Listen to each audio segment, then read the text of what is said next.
I didn't even do the intro.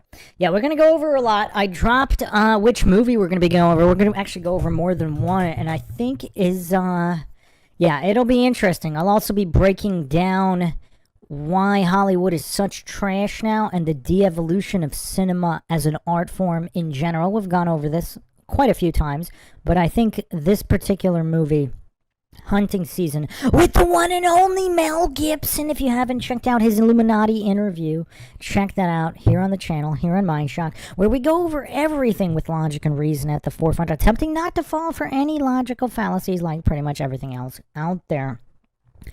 If you want to help support the channel, you can donate to our PayPal. Check the link in the description. Make sure you're subscribed, like and share. Twitter, Facebook, Reddit, and Patreon. Patrons do get priority for case topic, logical analysis, co-podcast, or requests. You could also be a guest in the podcast depending on your tier. Questions, comments, theories, thoughts, suggestions, rebuttals, debunkings of any kind, leave them in the comment section. Unless, of course, you're with us here live. Then drop them in the live chat. I'll try to get to all of them. You could also become a YouTube member right here on YouTube. Help support the channel that way. Pinto Sack says, was going through your X. Seems like you've been dealing with a lot of goofs. No shortage of goofs on the X platform. I still call it Twitter. Yeah, no, they don't know that I'm actually collecting psychological data for my book on the Dunning-Kruger effect that's been in the work for a few years now. It will be a seminal work, no doubt. They are all my experimental subjects. I just find it interesting how dedicated some of these humiliation fetishists are to digging a deeper hole, and their projection cope spirals sometimes go on for over a week. And so, yes, all of that data is being collected for the book. So I gotta thank all of them. And it's hilarious. Their goofery is also hilarious, so I get the free comedy in addition to the free data.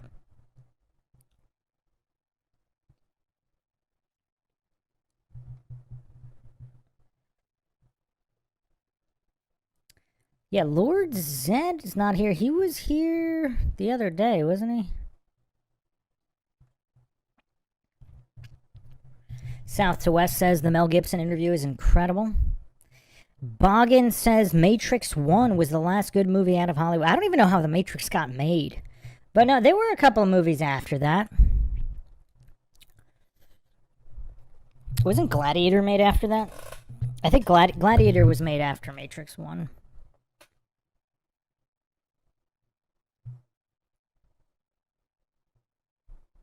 Pinto Sack asks, Bruce, have you gone over the Richard Allen appeal? Not yet. Yeah, I need to do an update on the Delphi case. Dragon Tracer says golf. I don't know about golf. Can't they mess with the ball if they're using some kind of magnetic stuff? How do you mess with track and field? I mean, possibly with pole vault or even discus maybe, but the running events, like how do you mess with the running events?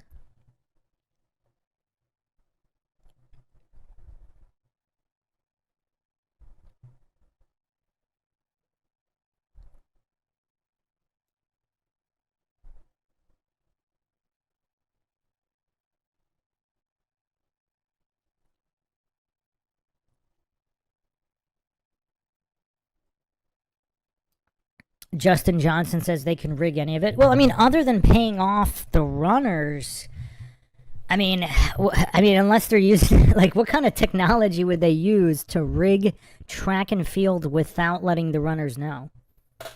Unless, I mean, maybe if they're putting, I don't know, their shoes, if they provide the shoes and somehow use some kind of electromagnetic manipulation to increase the pull backwards or something. Pinto Sack says, everything got worse after 9/11 was like the peak of society. Pinto Sack, were you here for all of our examinations of the greatest decade? I even have a jumbo podcast on the decline of the West, on pinpointing the exact moment. We narrowed down the peak year. Oh, now I forgot what it was. It was either 92, I think it was 92 or 93. We narrowed it down in 1992, because 1992 was still similar to the 80s, even 93-ish. 94, now you're precipitously going downhill with technology and other issues. The grunge era, just a lot more psychological decline, mental health decline, promiscuity skyrocketing, degeneracy snowballing. Not that it wasn't around before, but just that precipitous tipping point, possibly to the point of no return.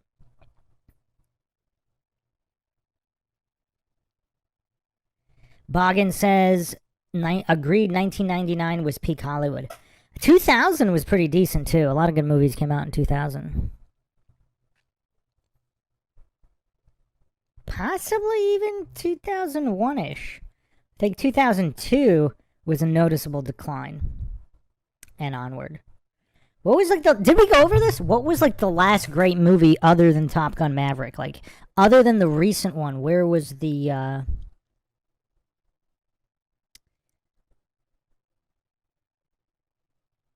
what was the last, was it Gladiator? It wasn't Gladiator. Well, there was something made after Gladiator. And of course, Gladiator not as good as Braveheart, but it's still a pretty decent film. That was 2000. That came out, let's see, May 12th, May 1st, 2000, May 5th. Premiered May 1st in LA, May 5th everywhere else in the US.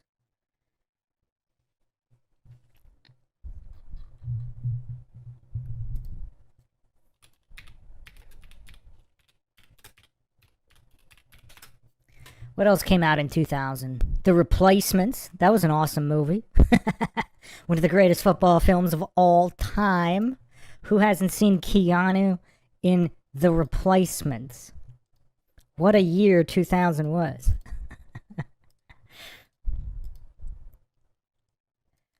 I've probably seen this movie at least 15 times.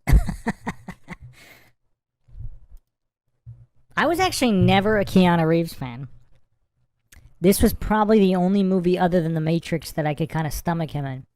And maybe Point Break was kind of okay. But that's pretty much it. I don't think I really like Keanu in anything. He's okay in the John Wick movies, but yeah, I'm not a Keanu fan. I don't know if we kind of went over that. Some might find that blasphemous. Sarah Catherine says, Bruce, I'm really sad. Why are you sad? Did you say that before or after I said I'm not a Keanu fan?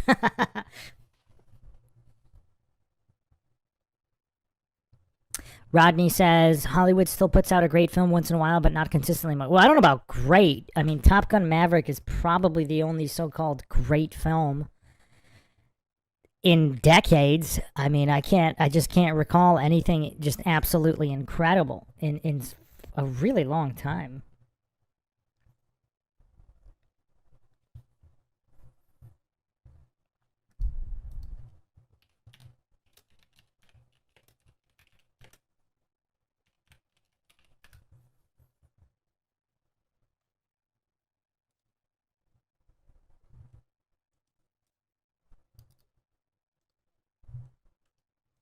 Steven Seagal, what was Exit Wounds was 2001, right?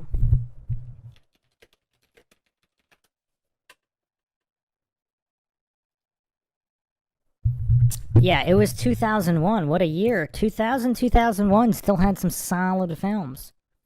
I mean, look at the cinematic masterpiece immortalized in celluloid for the rest of eternity known as Exit Wounds. Just a brilliant film. The Thespian, Steven Seagal, the most accomplished human living today, and DMX. Possibly the most real rapper, the realest rapper there ever was. What a combo. What a combo.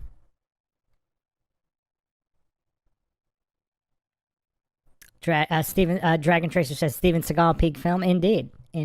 It's probably Seagal's last great film. Belly of the Beast 2004 was okay. And I know this is blasphemous, but I still haven't seen Attrition. Is that 2018? Supposedly that was his last decent movie in the past decade. Dragon Tracer says it seems to be in progressive steps. 2001, 2012, and the end of the last decade. Then it went down the crapper. Yeah, everything's basically complete filth. But this Mel Gibson movie is actually really good for the people who haven't seen it.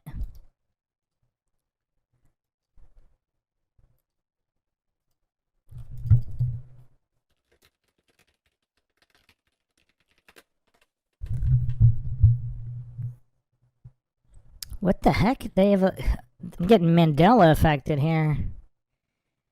I don't see the original poster.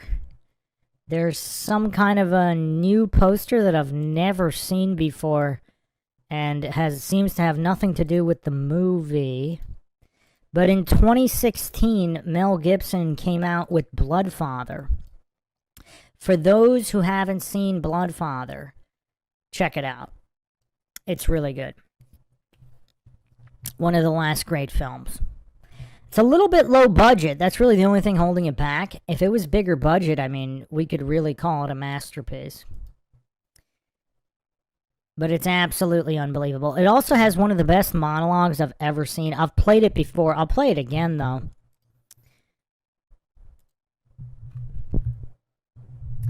But yeah, 2011 was the year of demarcation that I gave for the.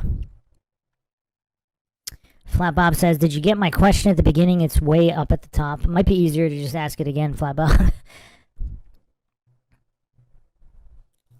Flatless 12 Angry Men is one of the best movies ever and teaches logic and reason. Yeah, I saw one of the remakes too. It was kind of decent as well. Not the original, of course. Solid. Yeah, 2011, not just Hollywood, but 2011 just in general as the year. Sarah Catherine, why are you sad? You said you were sad? Am I even getting all the messages? Southwest says Seagal and DMX, like Lennon and McCartney. Simply incredible. And who could argue that? Am I missing Sarah's comments here? Oh, a girl. Oh, that's terribly tragic. Girl in my family attempted suicide a few days ago. She's dying in the hospital right now. She's on life support. Hopefully she pulls through. Yeah, that is incredibly tragic. I hope we can help your mood here, Sarah. Feel free to request any topics. Scott Hawkins says, I have to give it to Santa's Sleigh. It was incredible, Brucey. One of the greatest Christmas films of all time.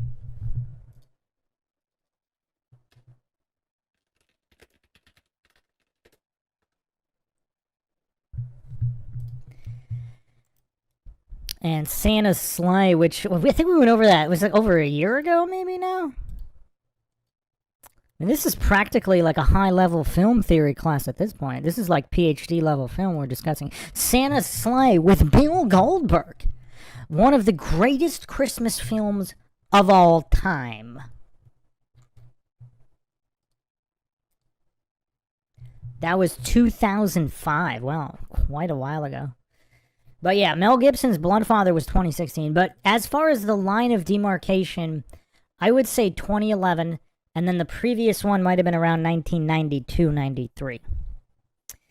Eric Petersman says Gangs of New York and There Will Be Blood. I haven't seen either one of them, believe it or not. What was Gangs, like 2001-ish?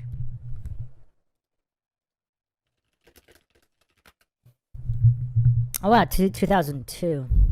Yeah, I'm not a big Scorsese fan. Wolf of Wall Street was actually pretty good, though. So that was 2013. Wolf of Wall Street was pretty decent. Like, the entertainment value was on point for that film. 2013. I gotta hand it to that movie. Like, it was actually pretty funny and entertaining. Clark Rice says the day before Murmur's disappearance was the high watermark for society. Before Facebook. Before the CIA operation. Flatman B official says, ever see Get the Gringo? It's a good Mel Gibson movie. Yeah, I really didn't like it at all. And I'm a huge Mel Gibson fan. I think Mel Gibson is probably the greatest director of all time. No offense to Steven Seagal. Steven Seagal's work on Deadly Ground was absolutely brilliant.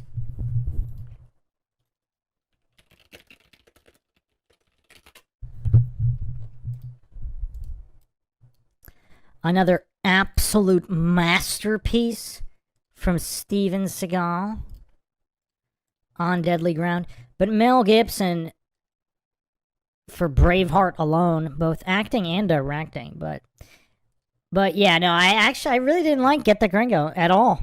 I barely even remember it. I just remember not liking it at all. Apocalypto is really good, but you gotta be in a certain mood for that one.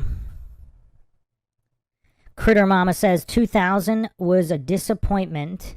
Where's my Jetson mobile? There were flying cars in the 70s. We went over them. Flatless says, Bruce, do you have a ballpark percentage of how much of the mass shooters are MK Ultra? What are you constituting as a mass shooter? You mean covered extensively on the media, or just benchmark, like used as a mark for a statistical mark? Of the highly covered, of the ones that get high media coverage, probably incredibly high. Of the ones that don't get coverage, maybe not as high.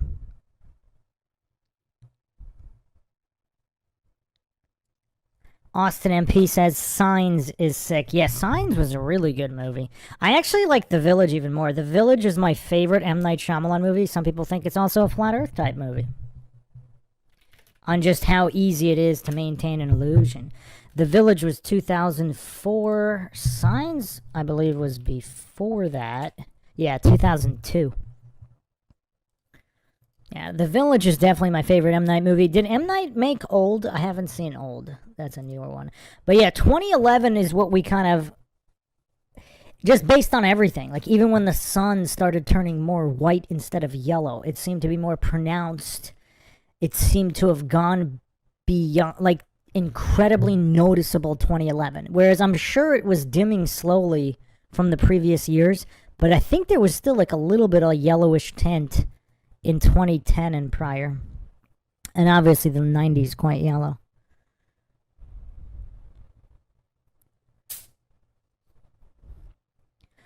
Lord Racer,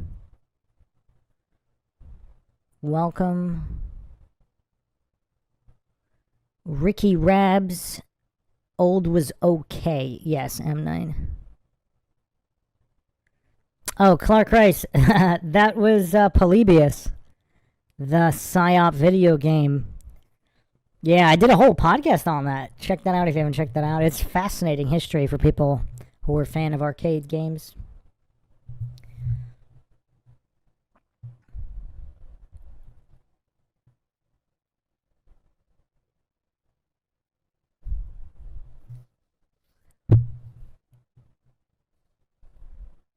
Dragon Tracer says the year you mentioned, Bruce, is before the smartphone became mainstream and the internet commercialized. You mean 2011?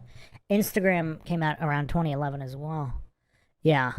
Yeah, 2011 was the line of demarcation that I gave. Just based on everything.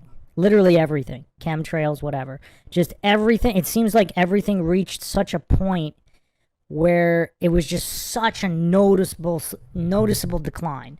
Like, for example, if you're living in 2010 or 2008, not a huge difference. But between 2008 and 2011, pretty huge.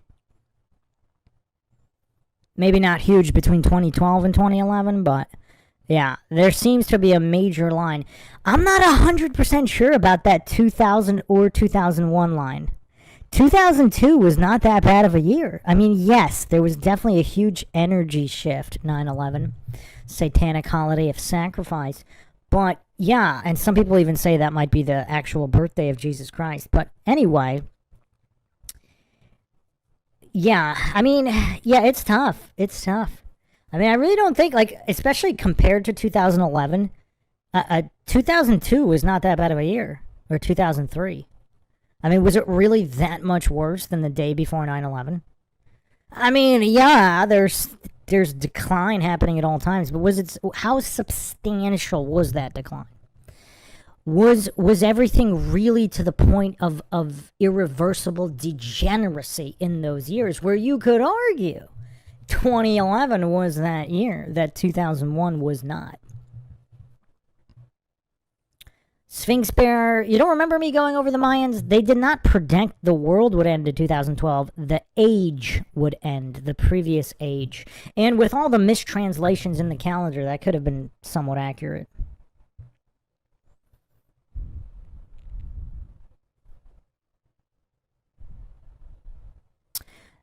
Angle of Elevation says, did you read my comment the other day about sleep, that your mind paralyzes your muscles in stage 5 REM to prevent your muscles from acting out a dream?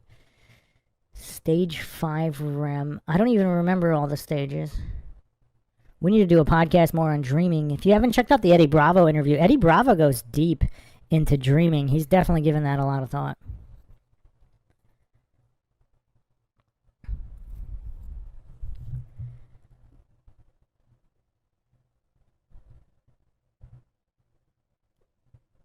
Boggin says, I wonder what year we are truly in since creation, 6,000 something. Well, creation is tough. Creation of the current cycle, the previous cycle, creation of everything. That's kind of weird. I think they started counting from the previous reset. So if the timeline is 1,000 years off, we're in the year 1026 right now, approximately.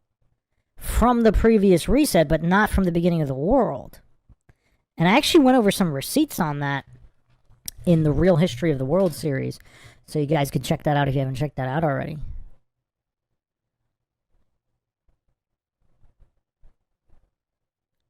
Pinto Sack says, yeah, we were promised jetpacks by like 2000 when I was a wee lad. Jetpacks have been out for a while too. You can buy one right now. They're like $300,000.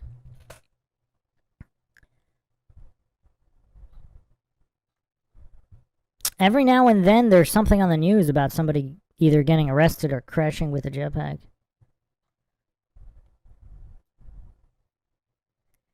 One of the biggest things, though, is the lack of emotion. Everybody's just becoming so zombified.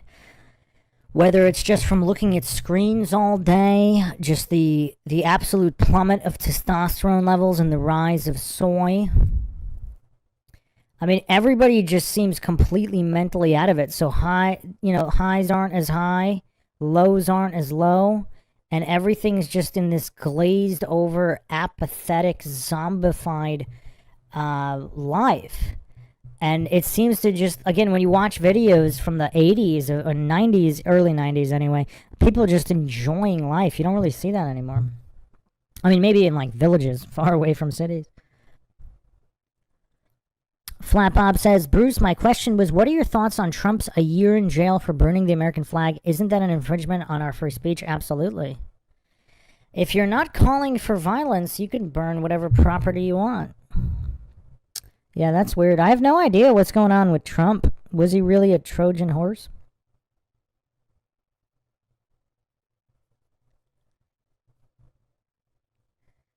Dragon Tracer says, agree with the change in people, Bruce. And it's always more pronounced. Like when you see once in a blue moon, you'll encounter a person who's not like that. And then that really, really demonstrates how the majority have become zombified. Lord Racer says, I didn't care about Y2K at all. I didn't even own a computer in 99. Yeah, I need to do a whole podcast on Y2K because I remember that really well. And supposedly something did happen. There was an Y2K event. They just covered it all up. And I have to do a whole podcast on that because not a lot of people talk about that. Like, supposedly a lot of computer systems and defense systems did go down. Obviously there wasn't widespread blackouts, but something happened. Yes, I am familiar with REM. I thought you said stage 5 REM as if REM had different stages of REM, not the stages of sleep, angle of elevation.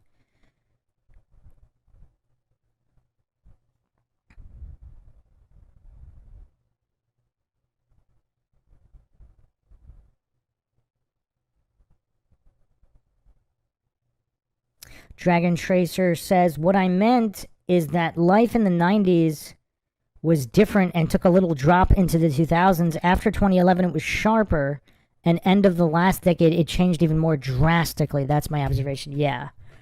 Although, yeah, largely because of COVID, but COVID and massive inflation.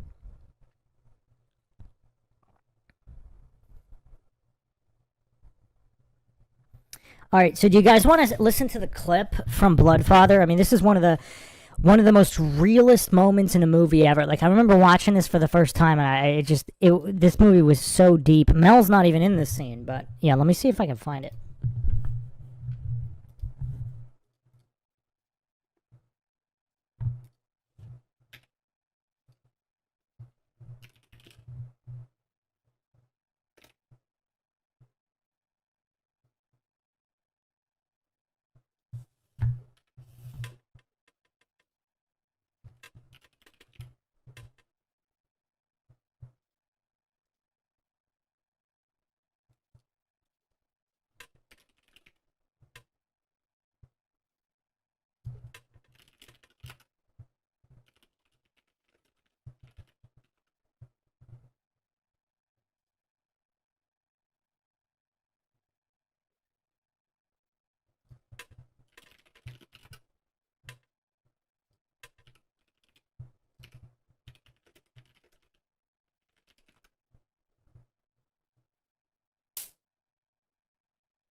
Man, I played it on a different live. I can't find it right now, but it's such a good scene. I always get so annoyed when I can't find the scenes I'm looking for.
All right, hold on. Maybe I can find it.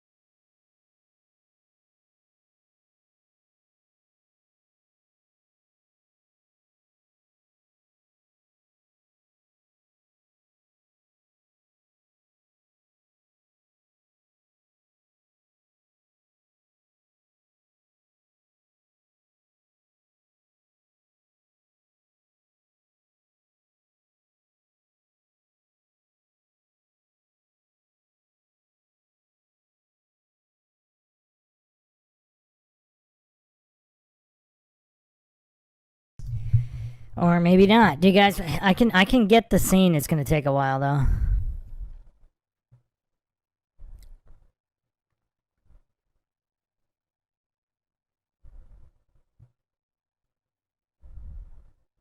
All right, let's do this. Let's let me discuss the movie we're here to discuss.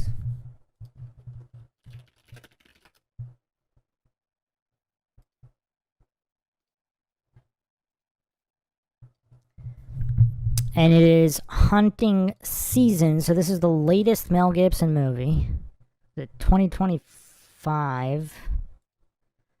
And Sylvester Stallone's daughter is in this as well. But she only has a small role. She's pretty bad in it, actually. She's alright on Tulsa King, but which is pretty bad in this one. So hunting season kind of encompasses everything wrong with Hollywood these days. Everything is just half-arsed, like completely. This is like a rough draft of a movie that could have been phenomenal. Spoilers. I actually posted something in the community tab, post tab section on YouTube for people that follow that I'd be going over this movie on the next live. Mel is fantastic. And the movie's pretty decent. Everybody else is not as good, obviously.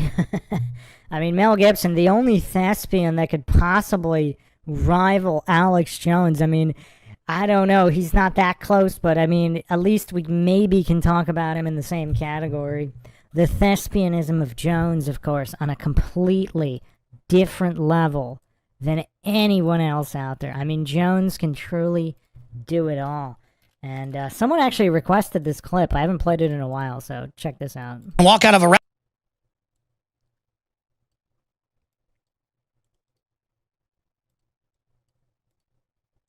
restaurant and they're having a biker rally, and it wasn't like a nice biker rally. Most rallies are nice people. It was like thug wannabes rode up with a motorcycle and were revving it, looking at me, and I was thinking, okay, all right, that guy's taking his helmet off. I'm going to punch him in the throat the minute he tries to get up and do something, and then I'm going to assault those next three guys. Then they'll probably pull a weapon. I need to take that. I mean, that's what I'm thinking whenever something like that's going on. I can't help it.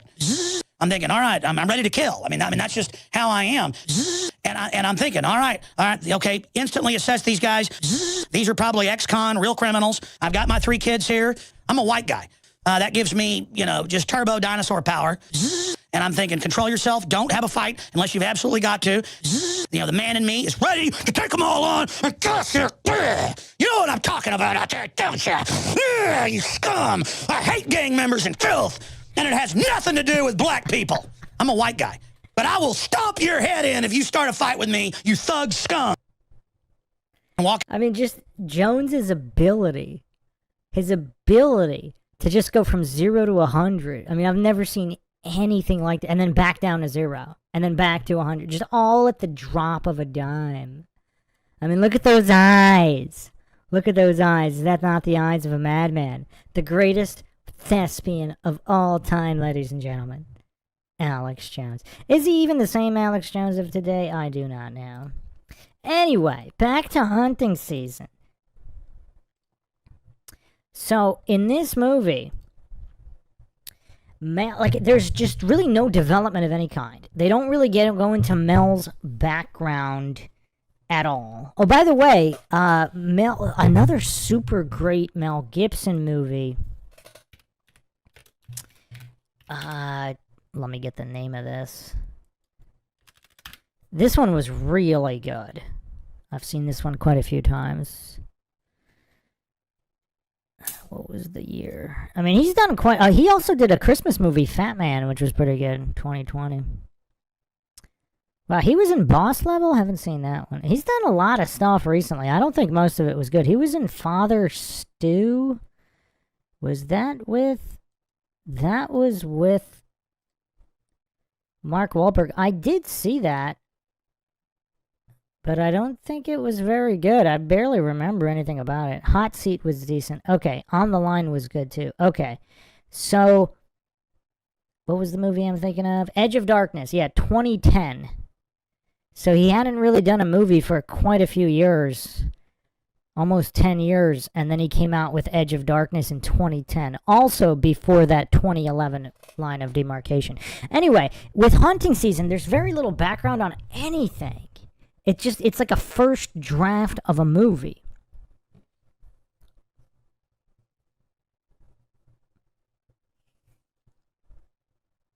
Dragon Tracer says, is it good though? Haven't seen it. Yeah, I mean, I don't regret watching it. It was fun to watch. It's definitely fun. I mean, there was only like 1 or 2 action sequences. There definitely should have been like at least 1 or 2 more with more tension. I mean, there were like 2 real action scenes. There should have easily been like 1 or 2 more with just more tension and development. There was like a woods. It was like more backwoods. Like there was so much opportunity. Like you could see how promising of a first draft this was. But in this era, like I don't know. Let's find out who the director was, because there's no way this is an older director. This is some kind of participation trophy director. R.J. Collins. Wow. I didn't look this guy up, but looking at this guy's picture now, the movie kind of makes sense. Wow. Wow. I'll put it on the screen in a second.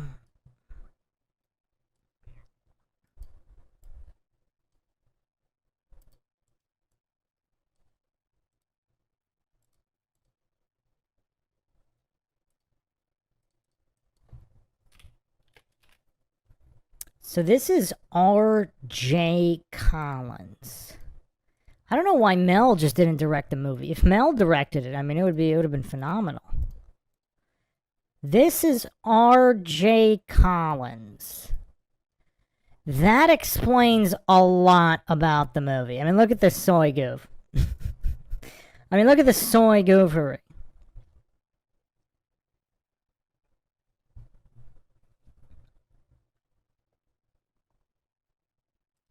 He's only directed 4 films. He directed American Sicko, Don't Suck, Crescent City, and Hunting Season. So he's only been directing movies for less than 5 years. So yeah, that explains a lot. So this is like some kind of participation trophy soy goof. And this whole movie is like a first draft. I mean, the potential is all there.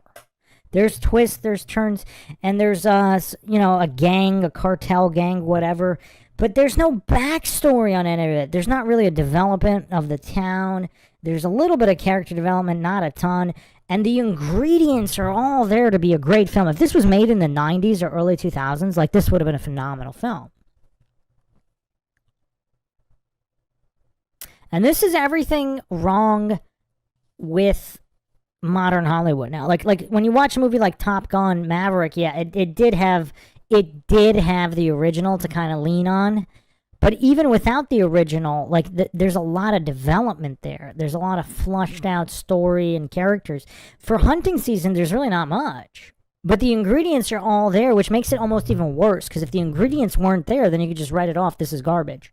But the ingredients were all there for a good film, and if you watch it, and if you just, as a thought experiment, if this exact movie was made in the 90s, early 2000s, or 80s, whatever, it would actually be really, really good. They would have flushed it out so it wouldn't be like a first draft type of movie. Most movies coming out these days, they're like first draft type movies. Even if the effects are good or whatever, or the budget is high, this was a pretty low budget movie anyway.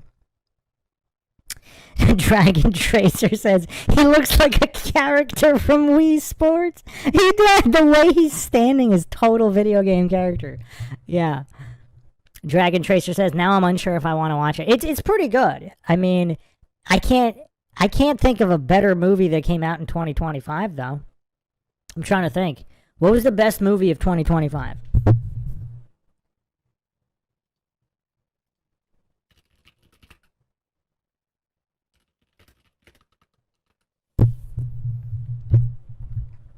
I haven't actually seen a lot of movies from 2025 because they're mostly trash. Everything's been trash for so many years now. Wow, someone posted on the movie subreddit that they actually saw 290 movies just in 2025. That's almost one a day. So I haven't seen One Battle After Another, the new DiCaprio movie. I haven't really seen a lot of movies from 2025. I'm trying to see. I didn't watch the new Predator. Oh, Final Destination Bloodlines. I did watch that one. That actually wasn't as bad as I thought it would be. It was actually pretty decent. It's probably one of the better horror movies of the past few years. But yeah, I'm looking through these. I haven't seen Weapons. A lot of people said that was pretty good.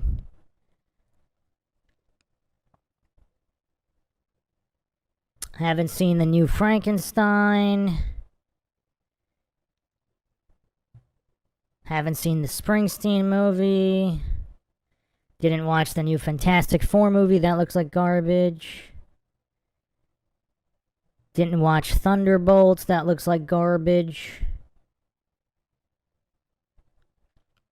Didn't see Dangerous Animals. Didn't see Blue Moon. Didn't see The Surfer. Is The Surfer the... Yeah, that was Nick Cage. Is that good? Actually, it looks like it came out in 2024, though. Yeah. Well, okay. It debuted at Cannes in 2024, but it looks like it was released 2025. I don't know. I don't know what year that is. I haven't watched the new Jurassic World movie, but the recent Jurassic Park movies weren't, or Jurassic World movies, they weren't that horrible. Pinto Sack says it's all garbage. Most of it. Just about all of it. I don't know. Hasty generalization, appeal to extremes, logical fallacies, my friend. For example, Top Gun Maverick, I mean, it's been a number of years now, but that's a solid movie. That's a solid movie. Austin MP says Weapons was entertaining. Yeah, that got pretty good reviews. I might actually check that one out. Oh, the new Knives Out, Austin MP says. Is that 2025 or 2026? Is that really new? I liked the first Knives Out movie. The second one was just complete garbage. I mean, that was just unadulterated trash.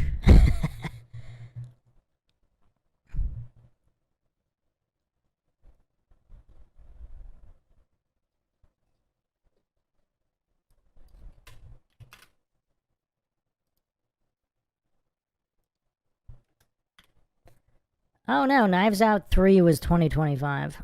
Yeah, I only liked the first one. The second one was terrible. Austin MP says, did you watch World War I? Anna vs. Pearl got personal. I watched a few clips of that. I have to do I'm probably going to do a logical analysis breakdown on that one. Eric Petersman says, what was hunting season about? So hunting season, Mel Gibson and his daughter live alone in this cabin in the woods. And I don't know if it's Tennessee or Arkansas, somewhere around there.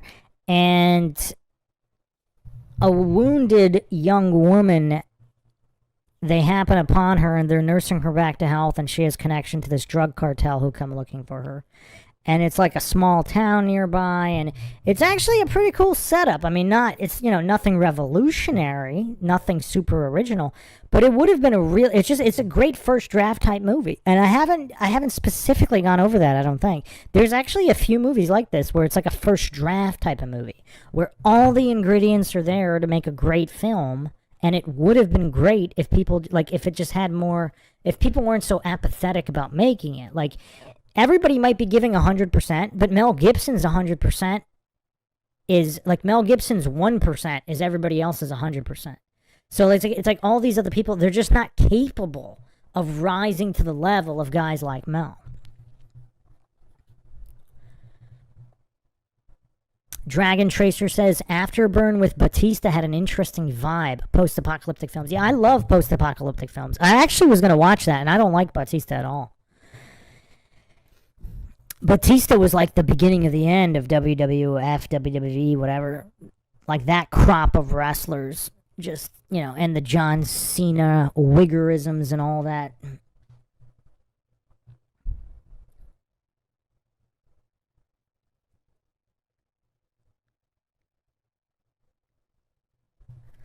Austin MP says, Wolf of Snow Hollow is a small movie directorial debut, but I loved it from 2020. I never even heard of that.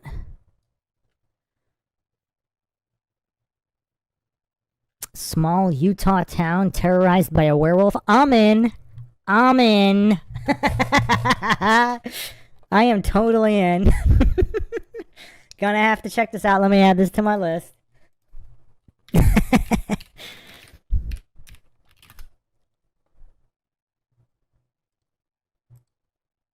I really did not watch that many movies made in 2025. I mean, I watch a lot of movies, but 2025, I guess I really didn't see much from 2025. But yeah, I do recall some decent movies from like 2024-ish, 2023, 2022 that were really good. The ingredients were all there. I didn't watch the new Superman either. Is that woke trash? Is that woke garbage? Yeah, I'm looking at all these movies released in 2025. I never even heard of most of them. I mean, I guess, did anybody watch Freakier Friday?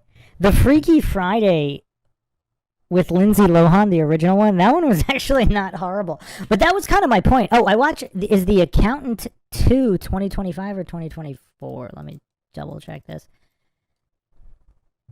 It was 2025. Okay, I have seen The Accountant 2, and it was so bad. The first one is actually not that bad, and Ben Affleck, I hate Ben Affleck.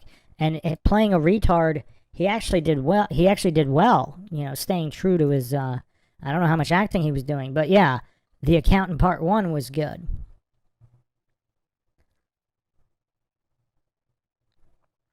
Clark Rice says, Bruce, how do you feel the X-Files was held up over the years? Gillian Anderson is pretty special. I have talked about the X-Files a couple of times. I don't really want to do like a super long breakdown on the X-Files. I actually haven't seen every episode, believe it or not. So, and my memory's fuzzy. I've seen almost none of the, what is it? It's not the is it reboot? Reboot is not, remake is all new. Reboot is bringing something back that hasn't been, no, or reboot is original. What is it called when they bring something back that's with the original cast? No, so remake is not with the original cast. Reboot is with the original cast, or is there another term?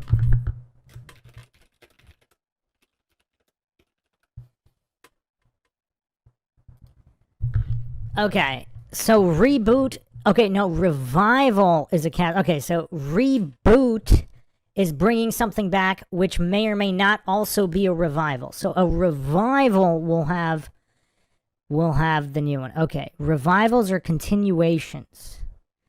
All right, so I've watched almost none, but I've seen clips of the new one. I also don't remember the movies. I think I watched the first X-Files movies. There were 2 movies, and yeah, I probably should rewatch it, but I watched a few random episodes here and there of the old one, and it seems to hold up pretty well. I don't have an issue with it. Critter Mama says the new Dexter will be coming out. The Dexter series. I'm a big fan of Dexter. Sarah Catherine says New York Minute was a movie from my childhood. Why does that sound familiar? New York Minute. What year is that? 2004. Mary Kate and Ashley Olsen. And Eugene Levy. Okay, now we're talking cinema. Like I said at the beginning, this is like a PhD course. This should be a PhD course in film theory. I mean, look at all these masterpieces. Mary Kate and Ashley Olsen. Steven Seagal.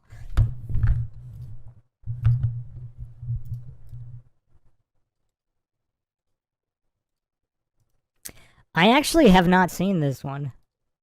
I don't know if I recall seeing any Mary Kate and Ashley Olsen movies, but I do remember all the commercials and the advertising. I mean, look at this. This has to be a cinematic masterpiece. Now, the question is New York Minute better than Hunting Season? Now we're getting into the real questions here, because I'm not sure.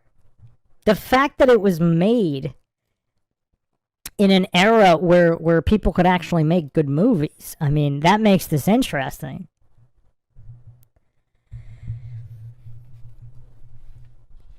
Sarah Catherine says it's really funny. Well, anything made from that era, like people trash some of these older movies, like anything made from that era, most of those movies are pretty solid. Reed Deeply says, OMG, now I remember New York Minute. I kind of want to add this to my watch list. Eric Petersman says Toxic Avengers was prime 80s cinema. I like how we're keeping everything super related. Oh, man. The Dexter TV series is probably one of the few TV series that's actually pretty good. And the new season, the Dexter Resurrection, that was actually really good. That might be my favorite new season of television. Although Landman is pretty funny for anybody that watches Landman. It's absolutely hilarious. Probably for all the wrong reasons, but Pinto Sack says, my college roommate introduced me to Raw is War circa 99. Yeah, that was probably the last time it was good. Dragon Tracer says, agree on Batista, but in Afterburn, he was pretty decent. Mr. Normie Bear, hello everyone. It finally made it to a live stream. Welcome, welcome. We're actually just wrapping up now, but yeah, so this is the question now.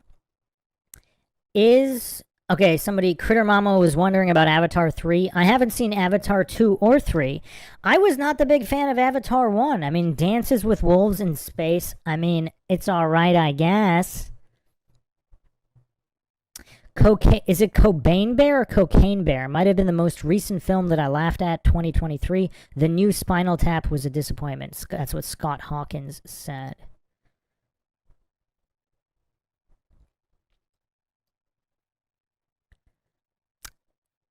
Austin MP says, Jerry Jones, the second best actor after Alex Jones. Are you saying Jerry Jones? Who is Jerry Jones?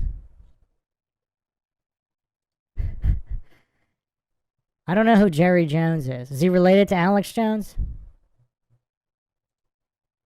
But anyway, yeah, The Accountant 2 was trash. I mean, pretty much everything that came out in 2025 was trash. So Hunting Season, I don't know if we could, Hunting Season might be one of the best movies of 2025. Even though it's not great.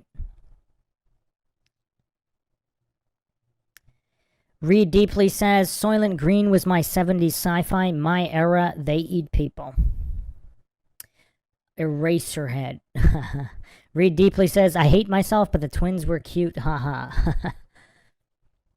Yeah, did anybody see, I forget where, was this part of some documentary, but they were talking about how they were really abused in the sense that they were forced to work like 10-hour days, like no breaks. They were just running from like marketing one thing, marketing something else, and then all these movies, TV shows, whatever, and their parents were just kind of exploiting them to make like a ton of money.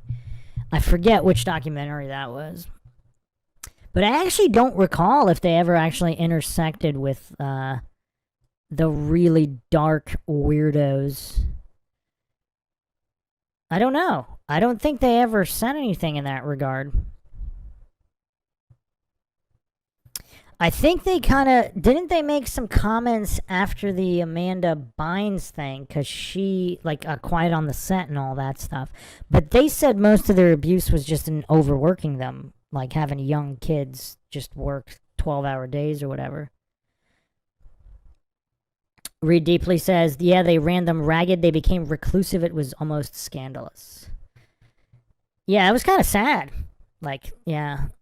I mean, how much more money? They were making so much money. They were just always squeezing out a little bit more. Flap Up says, are we wrapping up already? We just started. Yeah, I got a ton of work to do. Eventually, we might get back to those 3-hour lives, but yeah. I mostly just wanted to go over Hunting Season, and I don't think anybody did their homework. Reed Deeply says, I'd watch Hunting Season out of all of them. Yeah, I mean, I'd probably watch Afterburn. I'll watch Afterburn. I really like post-apocalyptic movies. Call it genetic memory. Are post-apocalyptic movies appealing to genetic memory of previous resets? And the next reset yet to come. Clark Rice bringing in the Sharknado.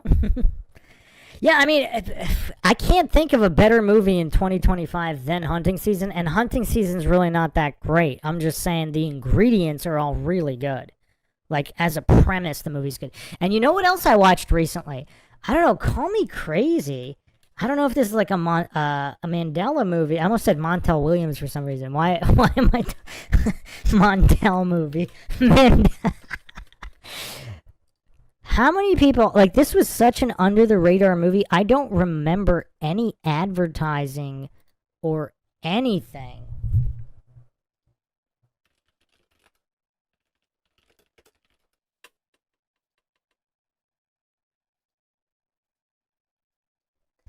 For this movie right here, who saw Showtime in 2002 with De Niro and Eddie Murphy? So this was before Eddie Murphy practically disappeared. I just watched this the other day. It's semi-decent, but it also kind of felt like a first draft type of movie. Which was strange, because most movies back... I mean, it was still more flushed out than Hunting Season, though. But I kind of think I liked Hunting Season more, which is crazy to say that I would pick a 2025 movie over a 2002 movie. I'm not the biggest Eddie Murphy fan, but I thought he was actually kind of funny in this one. I think it was a decent budget movie, too. $85 million. Yeah, that's not tiny. That is not a small budget. $85 million in 2002. Let's see what that is adjusted for inflation.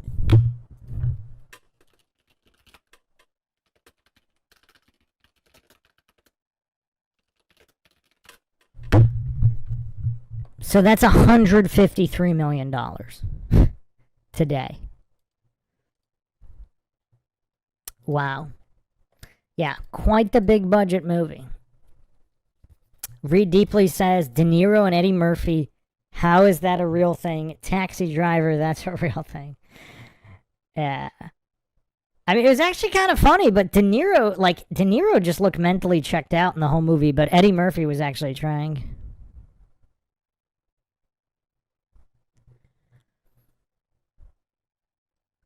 Scott Hawkins says, I saw it decent but amateur.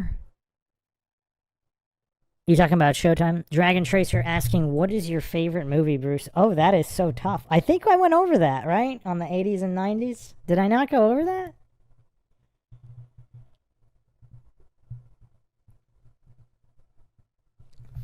I picked my most 80s movie. And yes, something actually beat Bloodsport. I wouldn't call this my favorite movie, but the movie representing the 80s... I know it's kind of hard to pick a movie.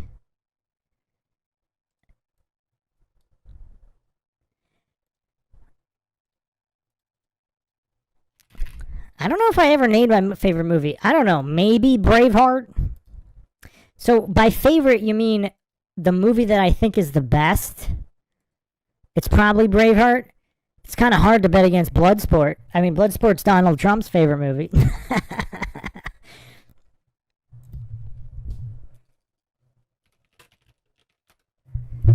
When you're talking about cinematic masterpieces across the board, just on all technical levels,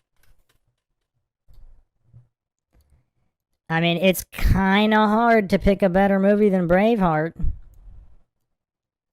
But the most 80s movie, I'm going to do a spoiler here.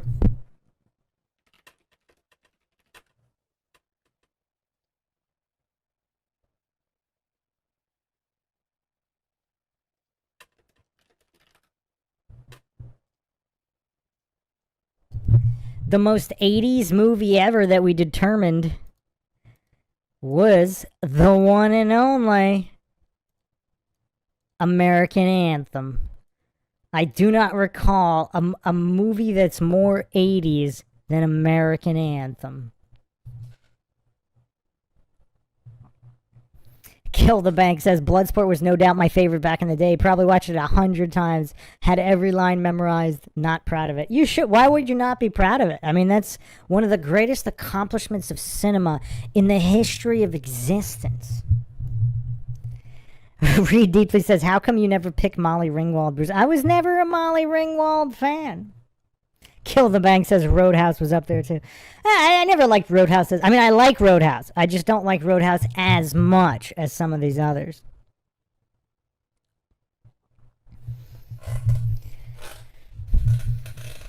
Okay, so yeah, American Anthem, the most 80s. I don't know, Braveheart probably the best movie of all time. But how do you pick against Bloodsport for just a favorite fun movie? I don't know. Reed Deeply says, I missed The Long Lives. I did not do my homework. Alright, so yeah, I mean, Dragon Tracer says, I don't mean the 80s all times. Yeah, I mean, isn't it the same thing? Other than Braveheart. I mean, it's practically the same thing, right? I mean, most of the greatest movies were made in the 80s, were they not? Who wants to watch the American Anthem trailer again?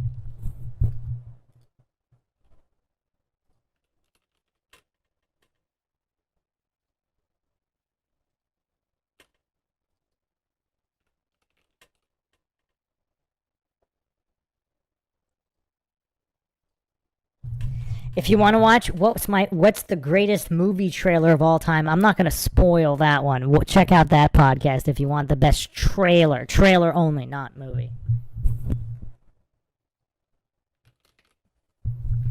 But yeah, let's close this out with the American Anthem trailer. What a masterpiece of cinema. I mean, cinema doesn't get any better than this. And one of the only perfect 10s that I have ever given out, Wayne Gretzky's current wife.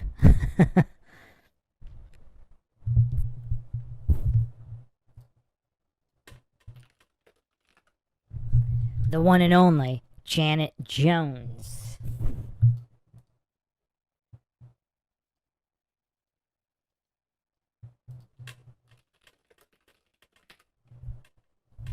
And of course, I mean, the soundtrack is just unparalleled. And I don't know, people that love 80s movies, they never mention this movie for some reason. I mean, I guess it's kind of a sleeper, but I mean, to me, it's just such an obvious pick.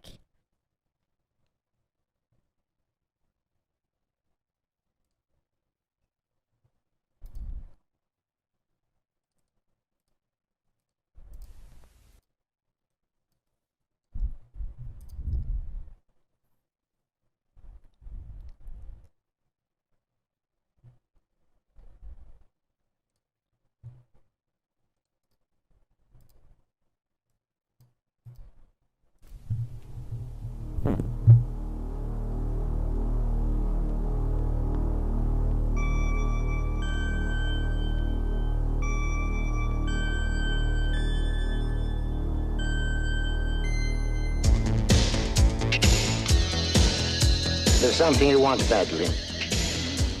Are you sure you know what it is? Just give me a chance. It's never gonna be great. That's up to you, isn't it? Keep working. Make it better. You got nothing! You had an opportunity and you blew it. You gave up! What about you? He thinks he let you down. He hasn't let me down. It's just the opposite. If you quit now, you'll just be a loser. First it's a scholarship, now it's this. What's next, me? I will turn around, try to understand all of the feelings I said. If you're serious, love is dangerous, changes. Also, whatever happened to just feel-good movies? All of the, most new movies are just degenerate nonsense. Degenerate, ego-indulging, narcissistic, promoting filth. Not to mention low-quality filth. Filth that all looks the same. I mean, there's not even dramatic lighting, and all these newer movies look like Netflix specials. I mean, they're all just so monotone in every aspect. Like, what happened to actual fun movies that were also motivating and also had great soundtracks? Like, what? This is just, this is definitely a throwback. Definitely a throwback. My world every day.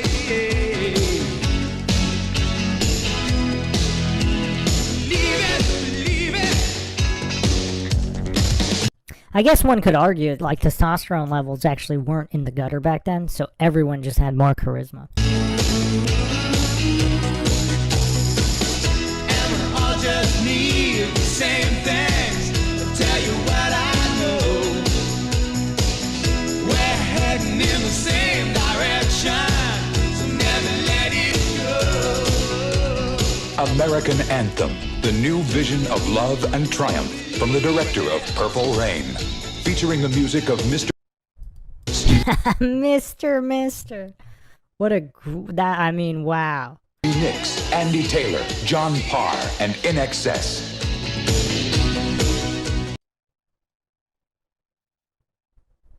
I mean, not only were people more real back then, but they also just looked more real. I mean, like, I don't see any plastic there. Does anybody see any plastic? I mean, is there any actress in Hollywood that could come even close to this?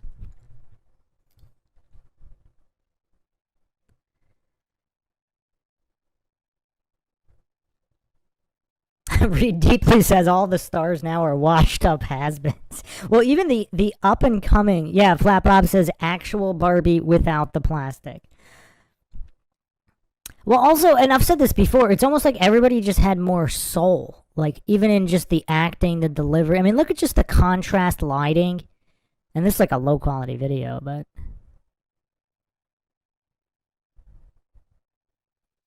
I mean, nowadays, everybody's just dialing it in. Or even if they're giving it their all is like 1% of what is considered effort of yesteryear.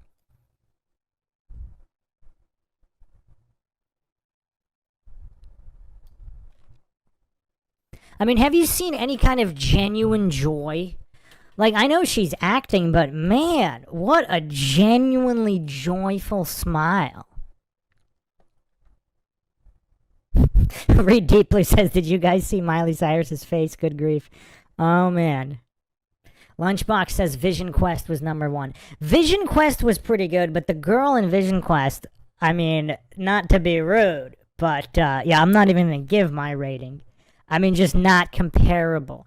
Absolutely not comparable.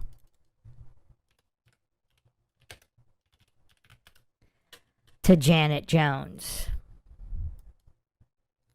I mean, I don't know what all these celebrities or athletes are thinking when choosing their wives, but it's kind of hard to fault Wayne Gretzky here. It's kind of hard.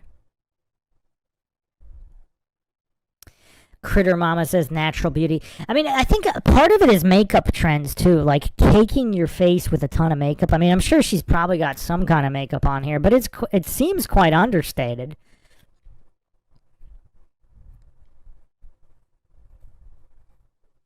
Dragon Tracer says, now I can't unsee it, Bruce, the plastic. Well, also, like, modern makeup just looks so weird.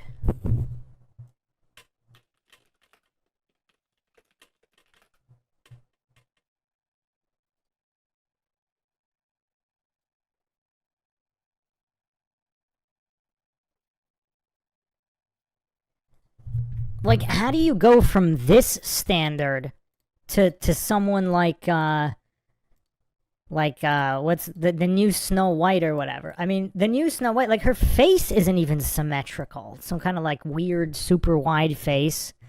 Like, I don't know what's going on here. Like, a ton of makeup caked on. Like, the entire face looks completely plastic. I don't know what's going on with that haircut either, but whatever. I mean, it's just like, what happened to Hollywood beauty standards?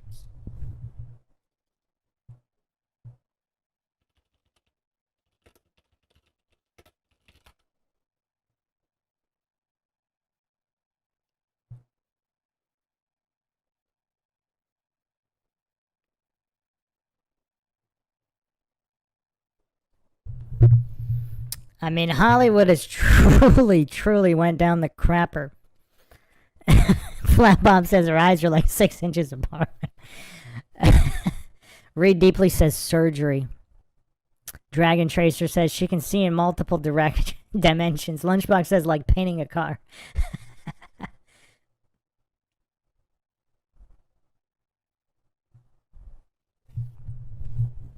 But also just like the genuine nature of the acting was different in the 80s. Like, now everything's fake. Like, even I mean, obviously the acting is acting, but I mean, just look at this genuine smile and joy here that can just cross the camera, whereas modern actresses can't seem to do that.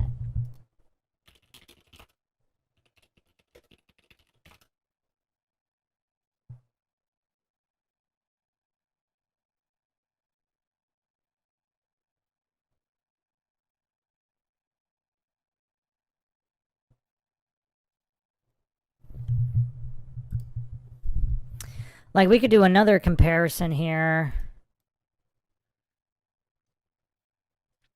I don't know who's considered, I don't know, I don't read all those gossip mags, although some people might be surprised at that. So, I don't know if I've seen any of her movies, but Sydney Sweeney or whatever her name is, I mean, I don't know. Obviously a massive upgrade from Snow White here, but her face, like, I don't know, it just looks completely plastic. Now, I don't know, maybe she hasn't had any surgery, but it looks like there's like a ton of just like layered up, caked up makeup, just extremely unnatural. I mean, everything unnatural, from the eyebrows to the eyelashes. I mean, they all look kind of just weird. I don't know. Ray Deeply says fillers. Like, are you talking about like lip fillers or what's it called? What's the other? I don't know anything about plastic surgery. What's Botox? Botox in the cheeks or something to get rid of wrinkles and the forehead? The fluoride stare.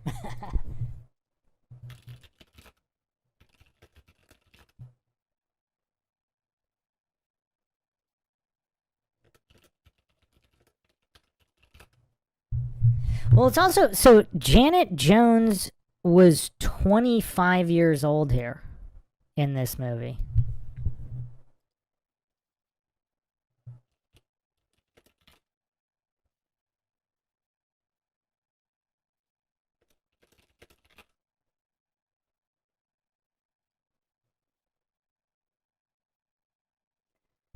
Oh, Rachel Zegler was only like 23-ish, maybe.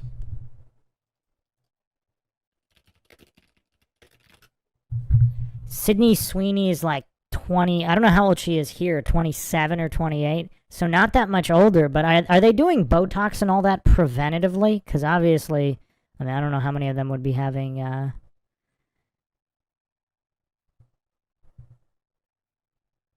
like wrinkles in their 20s, but... And also, is it just me, or is everybody, like, even if the weight is the same, obviously this is not a weight-shaming podcast, but just the health and fitness level of the human body. Because even if they weigh the same, just the level of fitness, like, I guess you could say how you carry your weight. A part of it's also probably posture. Like, people nowadays, like, I did a Stranger Things cast reading, and the posture of most of them was just horrible, like all hunched over.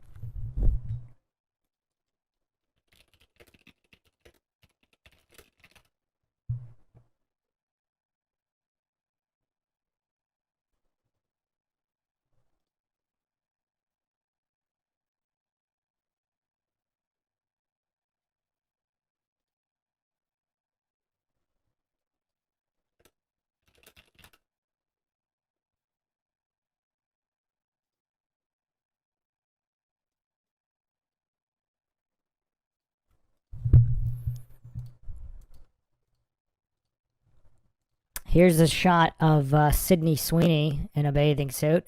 I mean, quite different, right? Quite a different fitness standard. Like, I don't know what their weights are. Let's say their weight is the same, but that doesn't mean the fitness level is the same. It just like, it seems like all fitness standards just completely went to the gutter.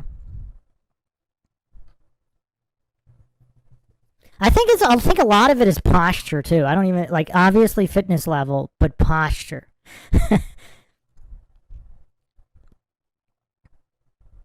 Reed Deeply says not fit, they just get the fat sucked out. Okay, that's interesting. That could explain like the body composition and weight distribution, even if the total weight is the same. So yeah, but I mean, you know, back in the day, there were actual standards. But yeah, I don't know who could compete with Janet Jones here. Dragon Tracer says weight doesn't look the same. I'm just saying, let's say it is, though, because I think you could find examples where the weight is the same, but the body composition and distribution is completely different because the fitness level is not the same.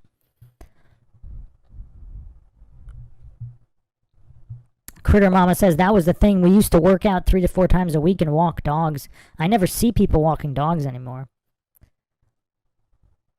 Reed Deeply says, there's also cold sculpting. Yeah, Reed Deeply seems to know about all this stuff, but yes. Whereas, I don't know. Give me Janet Jones any day. I mean, I don't think. I mean, is it just me, or is this not even close? Like, no offense to Sydney Sweeney, she looks better than like 99% of most of the Hollywood people, but still, just not comparable to the past.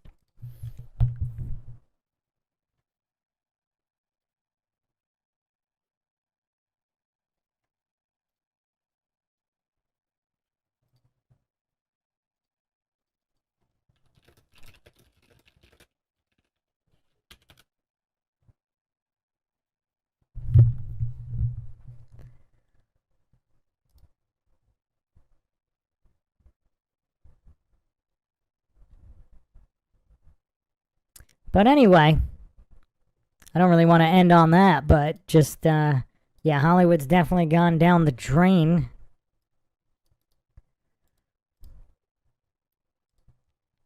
Before we get hit with all the sexist goofs, let's compare.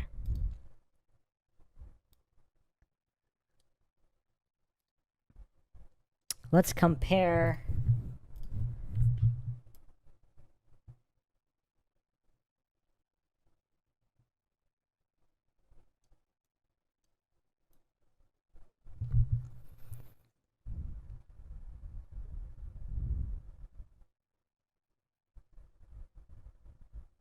It's kind of funny. A guy with the name Mitch Gaylord is way more manly than the so-called leading men of today.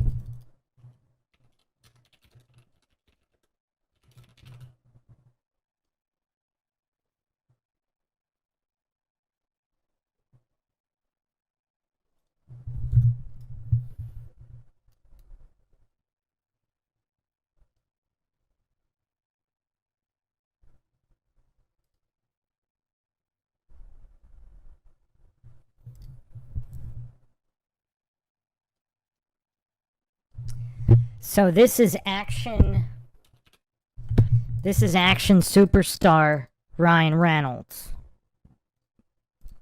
doing all these big action movies. Is there a comparison here? I mean, it's just like there's no charisma, there's no cool factor, there's no fitness level compared to one Mitch Gaylord.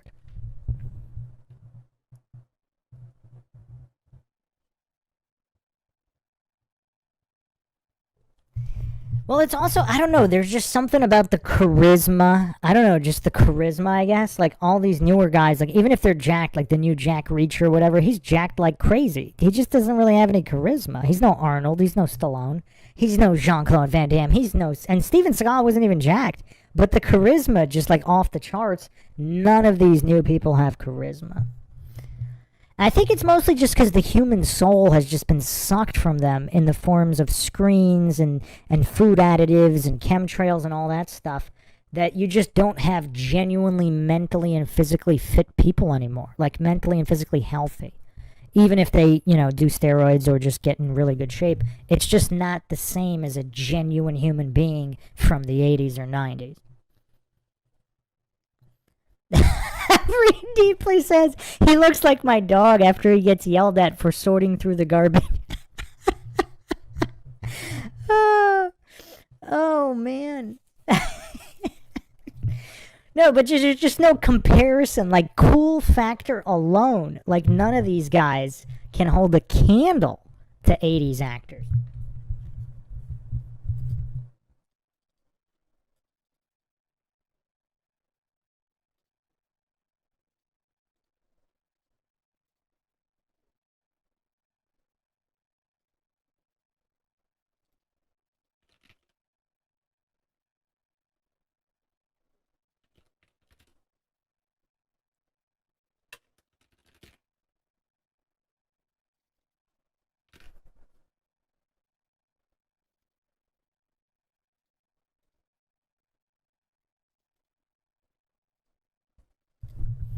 But anyway, we're going to wrap it for now, so I will, Goosedin says, I always had this theory the kids who grew up on well water are jacked. Look at NFL linemen. A lot of them are farm boys who grew up in BFE.